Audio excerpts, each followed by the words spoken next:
American president Donald ട്രംപിനെ president പദവിയിൽ നിന്നും നീക്കാൻ ഭരണഘടനയിലെ 25-ാം ഭേദഗതി പ്രയോഗിച്ചേക്കുമെന്ന ചർച്ചകളാണിപ്പോൾ അമേരിക്കയിൽ സജീവമാകുന്നത്.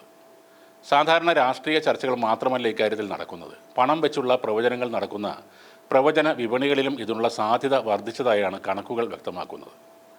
ഇറാനുമായുള്ള യുദ്ധം രൂക്ഷമാകുന്നതും ട്രംപിൻ്റെ വിവാദപരമായ ചില പ്രതികരണങ്ങളുമാണ് ഇതിലേക്ക് നയിച്ചത്. ഇതുവരെ 20 ലക്ഷത്തിലധികം ഡോളറിൻ്റെ ഇടപാടുകളാണ് ഈ പ്രവചനങ്ങളുമായി ബന്ധപ്പെട്ട് കൽഷി പ്ലാറ്റ്ഫോമിൽ മാത്രം നടന്നിട്ടുള്ളത്.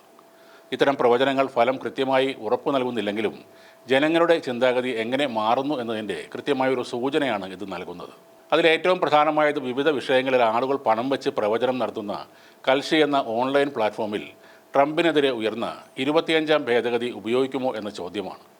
ഇതിന് വലിയ രീതിയിലാണ് ആളുകൾ വെറ്റുവെക്കുന്നത്. കഴിഞ്ഞ ഒരു മാസത്തിനിടെ ഇതിനുള്ള സാധ്യത 28.6% നിന്നും 35.1% ഉയർന്നു. ട്രംപിൻ്റെ രണ്ടാം ഭരണം തുടങ്ങിയ ശേഷം രേഖപ്പെടുത്തുന്ന ഏറ്റവും ഉയർന്ന രണ്ടാമത്തെ നിരക്കാണത്. 2025 ജനുവരിയിൽ ഇത് വെറും 15% മാത്രമായിരുന്നു.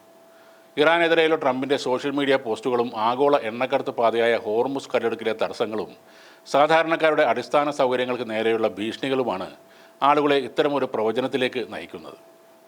1963 ജോൺ എഫ് കെന്നഡിയുടെ വധത്തിന് ശേഷമാണ് അധികാര കൈമാറ്റത്തിലെ അവ്യക്തതകൾ ഒഴിവാക്കാൻ 1967 അമേരിക്കൻ ഭരണഘടനയിൽ ഈ പറയുന്ന 25-ാം ഭേദഗതി ഉൾപ്പെടുത്തിയത്. എന്നാൽ ഒരു പ്രസിഡന്റിനെ പദവിയിൽ നിന്ന് നീക്കാൻ ഇതുവരെ ഈ നിയമം ഉപയോഗിച്ചിട്ടില്ല.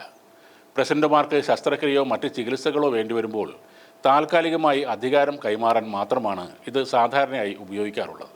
എന്നാൽ ട്രംപിനെതിരെ ഈ ഭേദഗതി പ്രയോഗിക്കുക അത്ര എളുപ്പമുള്ള കാര്യവുമല്ല.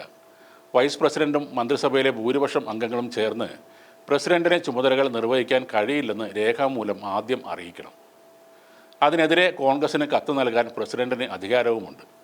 എന്നാൽ വൈസ് പ്രസിഡന്റും മന്ത്രിസഭയും തങ്ങളുടെ നിലപാടിൽ ഉറച്ചു നിന്നാൽ 4 ദിവസത്തിനകം വിഷയം കോൺഗ്രസിൻ്റെ വോട്ടെടുപ്പിന് വിടും. പ്രസിഡന്റിനെ മാറ്റി നിർത്താൻ ഇരു സഭകളിലും 3/2 ഭൂരിപക്ഷം വേണം. എന്തായാലും ഇറാൻ യുദ്ധം അമേരിക്കൻ വിദേശ നയങ്ങളെ തന്നെ മാറ്റിമറിക്കുമ്പോൾ ട്രംപിൻ്റെ നേതൃത്വത്തെക്കുറിച്ച് വലിയ ചോദ്യങ്ങളാണ് ഉയരുന്നത്. ഇറാൻ ഹോർമുസ് കടലിടുക്ക് അടച്ചതോടെയാണ് സ്ഥിതി വഷളായത്.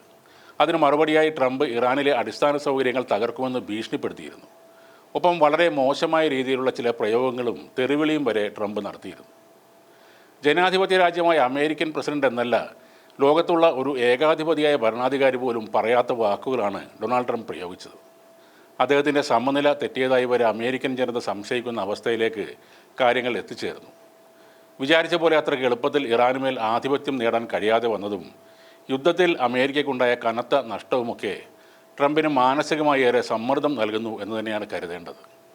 അതിൻ്റെ പ്രതിഫലനങ്ങളാണ് ഈ കാണുന്ന വെല്ലുവിളികളും തെറിവിളികളും.